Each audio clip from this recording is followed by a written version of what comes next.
नमस्कार, पाहुयात विशेष बातमी। पारे येथील गौड परिवाराने घेतले पंढरपूर वारी दर्शन। संत अजामेळा दिंडीत अन्नदान करून केला आनंदोत्सव। लाखो भाविकांचा पांडुरंगाच्या भेटीचा सोहळा म्हणजे आषाढी वारी होय। महाराष्ट्राच्याच नव्हे तर देशाच्या कानाकोपऱ्यातून विठ्ठल भक्त हरिनामाचा गजर करीत धार्मिक राजधानी असलेल्या पवित्र स्थळ म्हणजे पंढरपूर या ठिकाणी येत असतात।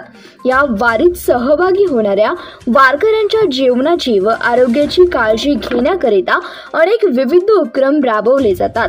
याच आषाढी वारीच्या पार्श्वभूमीवर सामाजिक बांधिलकी जपत सांगोला तालुक्यातील पारे येथील गौड परिवाराच्या वतीने संत अजामेळा दिंडी रथापुढे अन्नदान करण्यात आले। लाखोंच्या संख्येने येणाऱ्या भाविक भक्तांसाठी फुलना फुलाची पाकळी म्हणून हा अनोखा उपक्रम गौड परिवाराच्या वतीने राबवण्यात आलाय।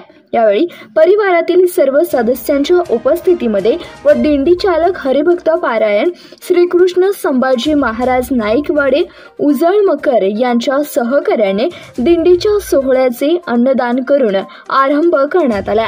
विविध भागातून मार्गक्रमण करून येणारे सर्व भाविक भक्त पंढरपूरकडे प्रस्थान झाल्यानंतर विठ्ठल नामाच्या गजरात आनंदोत्सव साजरा करण्यात आला। आषाढी वारी ही महाराष्ट्राच्या समृद्ध परंपरेचा मानबंधू असल्यामुळे वारकऱ्यांची सेवा हीच ईश्वर सेवा या उदात्त भावनेने प्रेरित होऊन पारे येथील सामाजिक नेते अमर गौड यांच्या संपूर्ण गौड परिवाराने एक वेगळा आदर्श निर्माण केलाय।